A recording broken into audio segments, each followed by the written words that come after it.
كيما حكينا على افتتاح مهرجان أيام قرطاج السينمائية في الدورة 33 والشيء اللي صار فيه من ردود الأفعال وغيرها.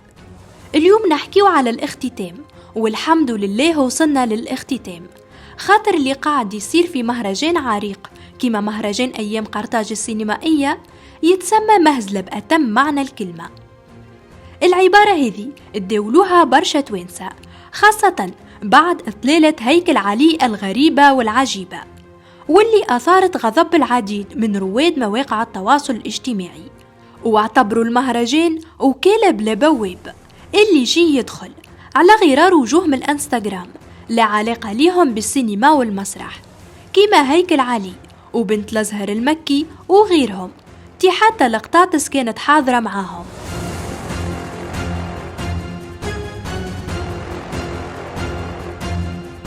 خلينا نبدأ بالإعلامي سهيل الغداوي اللي وجه كلامه لهيكل علي وقال: أي يمشي للجسيسي ملالا مادام وكالة بلا باب والدعوات على من يرضى، ممثلين عندهم أفلام مشاركة وما استدعوهمش وهذا يرتع فيها.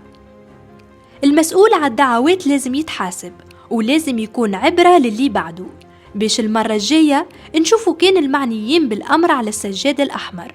سهيل الغداوي ما اكتفاش بتدوينة واحدة وهب تدوينة أخرى يقول فيها: يعني واحد دخل المهرجان دولي وعريق كيما الجي ولابس شعار وشعار والعديد من الشعارات الأخرى وعادي، في بالكم ولا مازال؟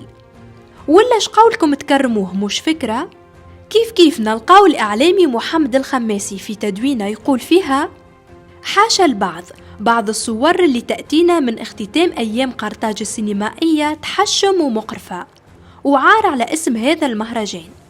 الله يسامح اللي يوزع في الدعوات، كان غالط قولولي ميسالش وأنا سأعتذر أمام الجميع. مهرجان أيام قرطاج السينمائية ليس هالوين.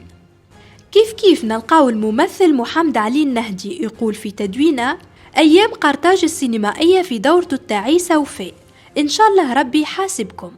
نلقاو زاد الإعلامية عفاف الغربي تقول: بالرسمي سيب علينا من المهرجانات، يزي ما عادش تعملوا حتى إيش يعمل ربي. من جهة أخرى نلقاو الممثلة مريم بن مامي في إشارة لبنت الأزهر المكي تقول: تبارك الله في الأعمال السينمائية الكثيرة والمتعدة، إلى درجة أنه فضيحة على الفيسبوك ولات تعتبر عمل فني ويستدعاوك في الجي. بارك الله فيك هدهود على الاكتشاف والدعم الثقافي اللي تزاد لتونس.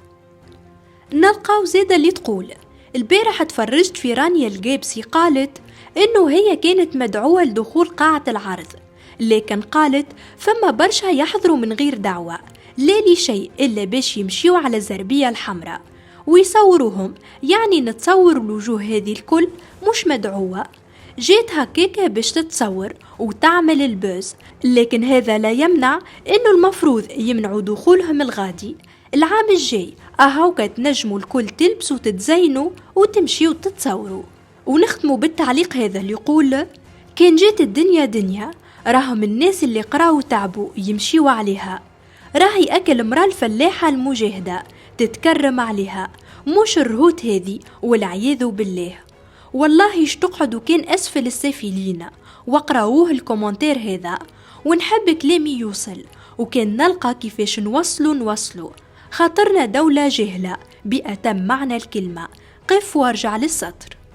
هذا ما يمنعش انه فما ممثلين محلهم بإطلالات حلوة برشا، على غرار الممثلة وحيدة الدريدي والقديرة منى نور الدين، ريم الرياحي ومريم بن شعبان، رشا بن معاوية، والفنانة القديرة منى واصف، والقدير صلاح مصدق، والقدير خالد هويسة وغيرهم.